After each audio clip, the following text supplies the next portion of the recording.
Something else to be aware of, in-person, no excuse early voting starts today, which means any registered voter can go and cast their vote ahead of Election Day next week. There are 20 different polling locations throughout Jefferson County. That includes the Goodwill Opportunity Campus on Broadway, the Jeffersonian on Taylorsville, and the Arterburn on 10-Pin Lane.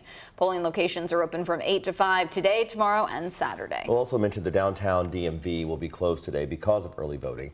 The Jefferson County Clerk's Office says employees will be working at polling places for the next 3 days. But you can visit another location if you need help, or you can just call the number on your screen, 502-569-3300. This year's voter turnout is expected to be higher than usual. According to Kentucky Secretary of State Michael Adams, numbers are already soaring. So far, in-person excused absentee voting is up 164% from the same period in 2022.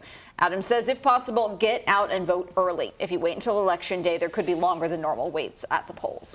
To get a full list of early voting locations and to see where you can drop off your mail-in ballots, you can check out our voter guide, which is linked on the WHAS11 homepage. To Hardin County now, where an Elizabethtown man will face a judge today after being accused of killing 2 men and then burning down the house they were in.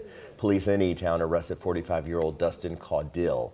They say Caudill confessed to shooting the 2 victims and then intentionally setting a fire on Hennon Lane. Investigators say 41-year-old Blake France and 43-year-old Anthony Garrett had been shot and killed first before that house was set on fire. Witnesses reported seeing a gold pickup truck speeding away from that scene, which police found at a nearby motel.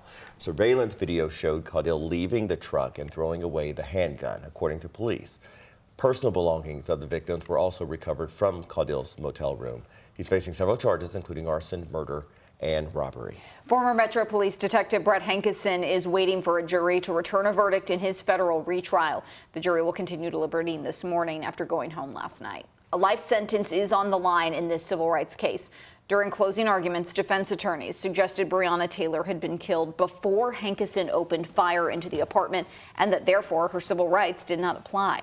Prosecutors called the argument completely inconsistent and said Taylor didn't have to be alive for 13 minutes, just 4 seconds.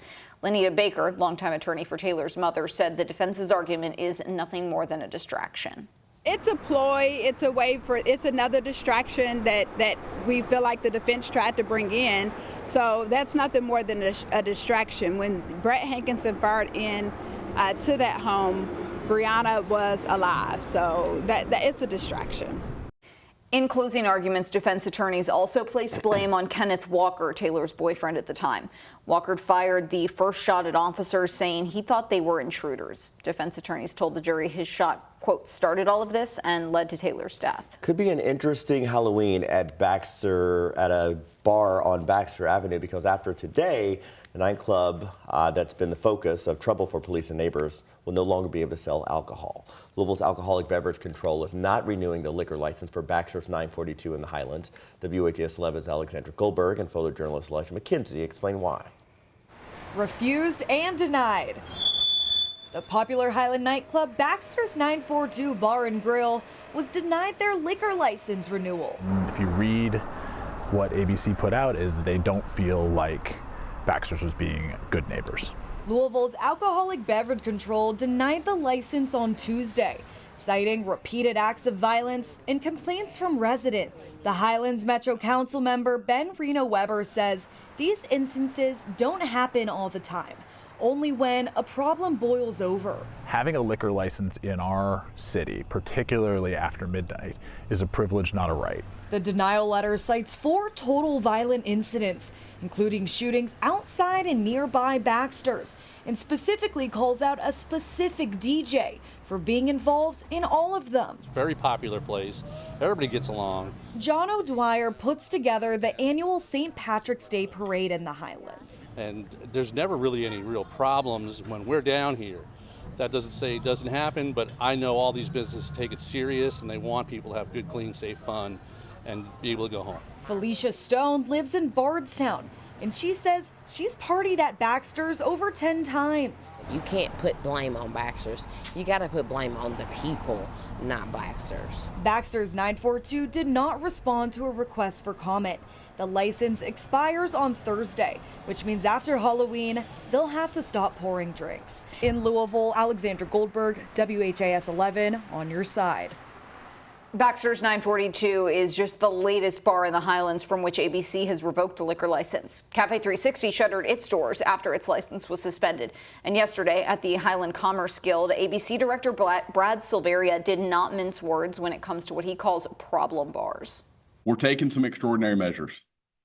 We're doing some things that we haven't maybe done in a long time. We're not going to continue to allow bad behavior through the service of alcoholic beverages.